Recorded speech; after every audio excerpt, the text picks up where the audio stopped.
G'day guys and welcome to Aussie English. My objective here is to teach you guys the English spoken down under. So whether you want to speak like a fair income Aussie or you just want to understand what the flippin' hell we're on about when we're having a yarn, you've come to the right place. So sit back, grab a cuppa and enjoy Aussie English.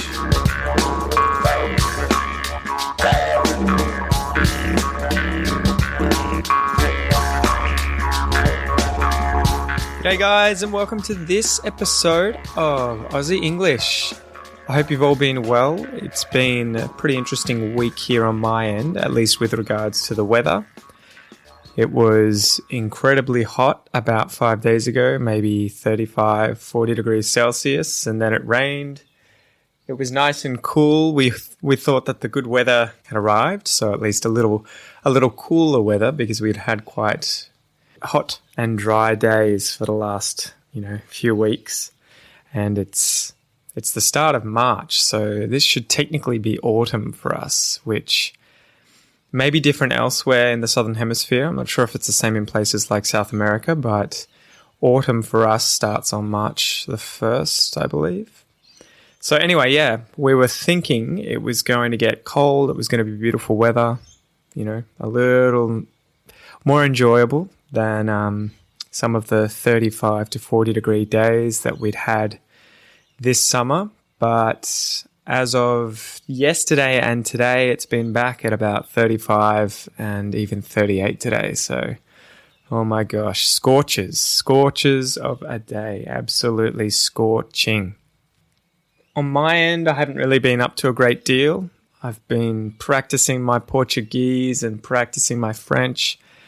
I'm reading Harry Potter number 4 at the moment in French, and just working my way through a course for Brazilian Portuguese by a French company called Ep012. So in order to sort of kill two birds with one stone, as we say in English, so to achieve two outcomes with a single effort effectively, two birds with one stone, to kill two birds with one stone, I use a French resource by Ep012 in order to practice my French whilst also learning the very basics of Brazilian Portuguese.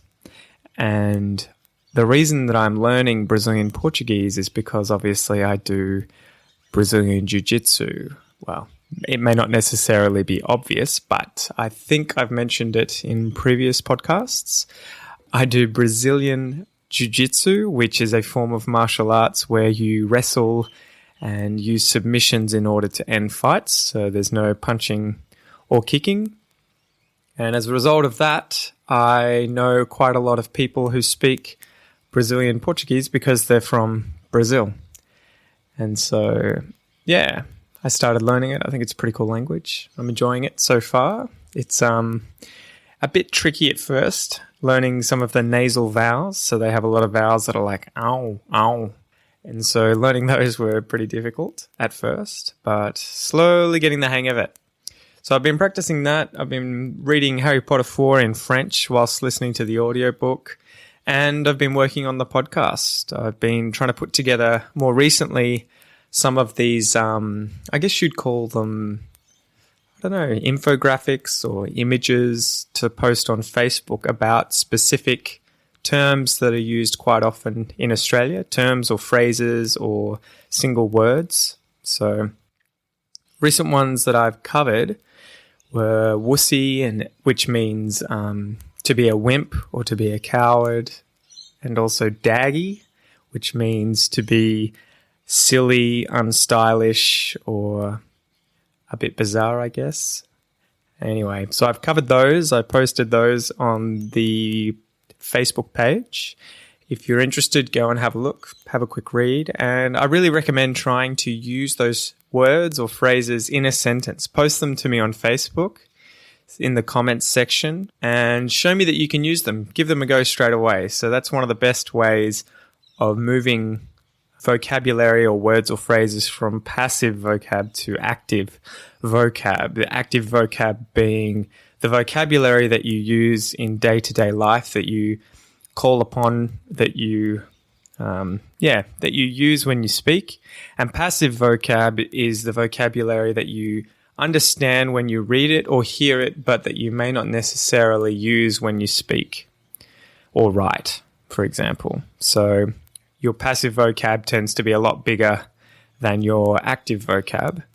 And in order to move words and phrases from passive to active, you need to use them pretty much as soon as you start learning them or as soon as you have learnt them. So at least with French and Portuguese, if it's words or phrases I feel are pretty important and that I'm going to want to be able to use in conversation, I'll try and use them as soon as I've learnt them, whether it's talking to myself or writing or chatting to friends on Facebook or in person. I just try and be creative and create phrases and sentences using those words. Even if you're wrong, it doesn't really matter that much because, you don't learn a second language to be perfect. You learn a second language to communicate. And so communication is the ultimate goal. So don't be afraid of making errors. Just have a go. We can't fault you for trying. Anyway, have a go at those words and phrases that I post on Facebook. Write some comments. Try and use them in example sentences. Be creative, be imaginative. It can be funny. It can be serious. It doesn't matter. Just use them. If I'm on the page, I'll try and read them all and correct them if and when I can. But I'll at least read them. And yeah, it's a good way. It's a good way of practicing. Anyway, today I wanted to do another episode about pronunciation. So I thought today I would go through the verb to give and how it combines with pronouns, me, us, them, you, him, her, in I think all of English, but especially Australian English. This is how we would pronounce these words when we're speaking incredibly quick. So again, it's one of those things that change in spoken Australian English, but which would always be written correctly as give me, give us, give them, give you, give him, give her. Except that when speaking really quickly, we say give me becomes gimme, give us becomes givus, give them becomes givem, give you becomes givya, give him becomes givim, and give her becomes giver. I think a few of those at least lose the first part of the pronoun. So in the example of them, him, and her, you will lose the th from them and it becomes m, the h from him and it becomes im, and the h from her, which becomes So I'll run you through this again so you can practice some pronunciation. Give me becomes gimme, gimme, gimme, gimme. Give us becomes givus, givus, givus, givus. Give them becomes givem, givem, givem, givem. Give you becomes givya, givya, givya, givya. Give him becomes givim, givim, givim, givim. And give her becomes giver, giver, giver, giver. So we can go through some example sentences now where I will effectively use these abbreviated versions of give plus pronoun in these sentences, and you can repeat after me. So the first one will be give plus me, gimme, Can you give me a minute? I'm not ready. Can you give me a minute? I'm not ready. Can you give me a minute? I'm not ready. And then said when very fast, can you give me a minute? I'm not ready. The next one is going to be give plus us, give us. We're really thirsty. Can you give us another beer? We're really thirsty. Can you give us another beer? We're really thirsty. Can you give us another beer? We're really thirsty. Can you give us another beer? So now give plus them, which becomes givem. They'll finish the work if you give them some more time. They'll finish the work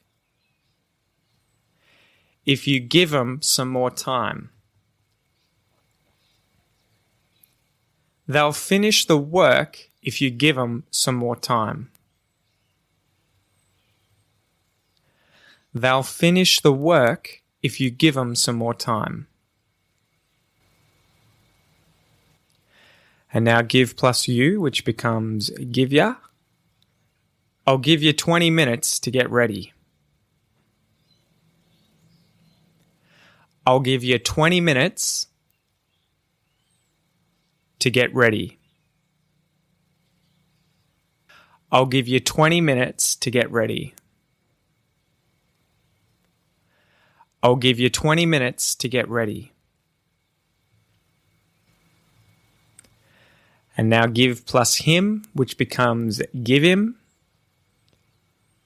If your dog's hungry, give him some more food. If your dog's hungry, give him some more food. If your dog's hungry, give him some more food. If your dog's hungry, give him some more food. And now we'll do give plus her, which is give her. We'll give her a fair price for the car. We'll give her a fair price for the car. We'll give her a fair price for the car. We'll give her a fair price for the car. So that's the verb to give plus the pronouns that often follow it.